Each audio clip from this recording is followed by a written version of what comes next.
Round 7 is now over, and I had another good one.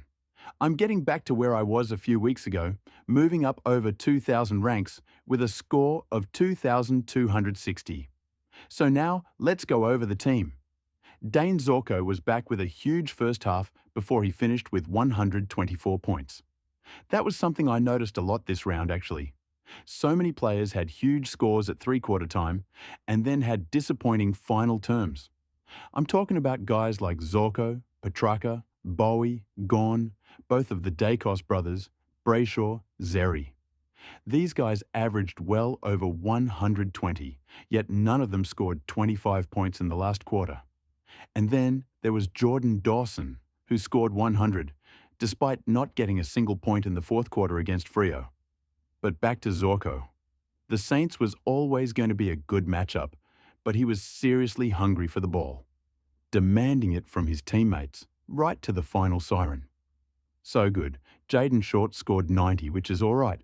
He was on a lot at halftime and then fell away. I did some maths and found out that this season he is averaging 52 points for the first half across the 7 games he's played.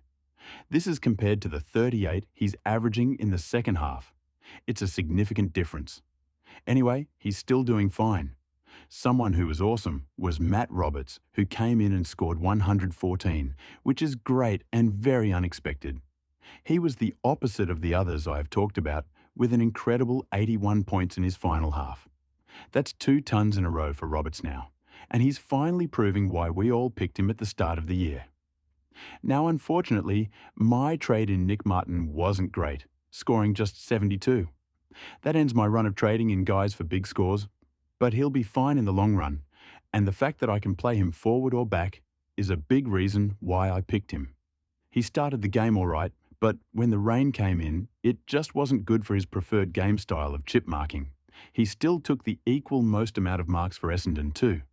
If there are any Essendon fans out there, feel free to let me know what Martin's role is right now, because I'm very confused. It's supposed to be wing, I think, but he just seems to roam around wherever he pleases. It's quite odd. Then Riley Bice scored 82. He is just so good. What a gift he's been, and he can stay on our fields for a good while longer. I looped Zach Reed and Luke Traynor with Saad El Hawley.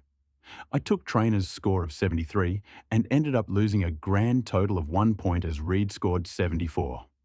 Both bounced back from last week big time. Great scores. Now let's move to the midfield, which was pretty good. First is Connor Rosie, who has 108. Also, I've just realised that my team isn't in price order, so my apologies. I'll have to fix that up. Anyway, good score from Rosie, who was going to be my captain if the vice failed. The halfback role is good, but he's been getting a lot of attention from opposition teams now. Just imagine if they let him run loose. He will go huge. Then we have Andrew Brayshaw, who was a brilliant trade in a couple weeks ago for me. 127 points from him, with 37 touches, 4 marks and 5 tackles. That is an incredible performance right there. He is a genuine gun of a player and has got to be locked into the top 8 mids. Not sure if everyone caught this too, but in the same game, Caleb Sarong had 32 touches and he only scored 75. That is one of the strangest disposals to score totals I've ever seen. Then we had Nick Dacos, who I had the VC on again, and he did not disappoint. 120 from him, and he's averaging almost 130 in his last 3, which is crazy. He's just a good player, and I got 240 from him.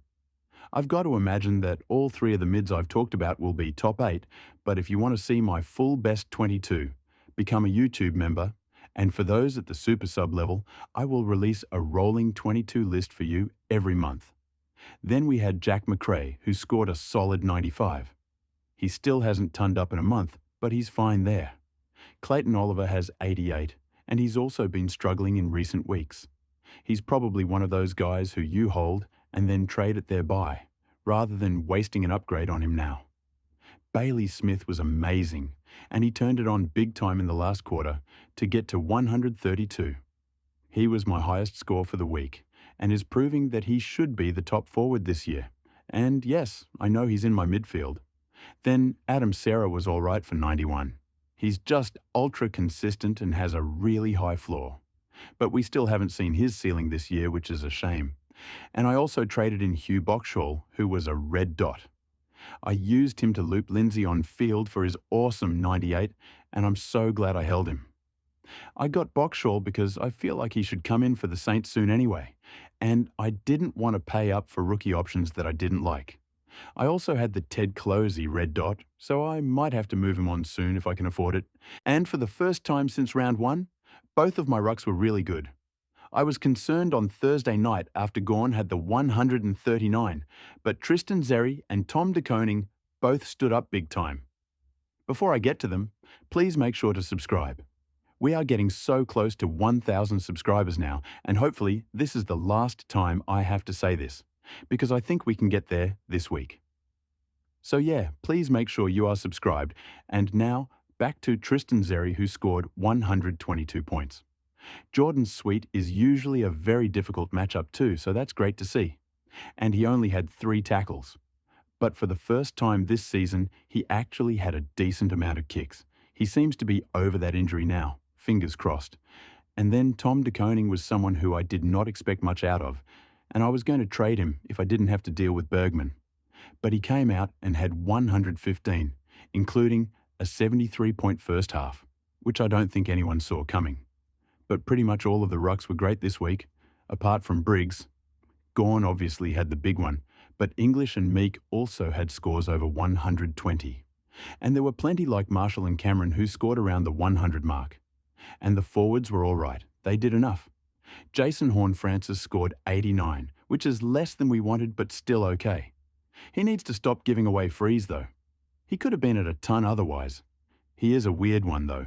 He seems to play so much better against good teams, and when he plays a team like North or Richmond, he just isn't as good.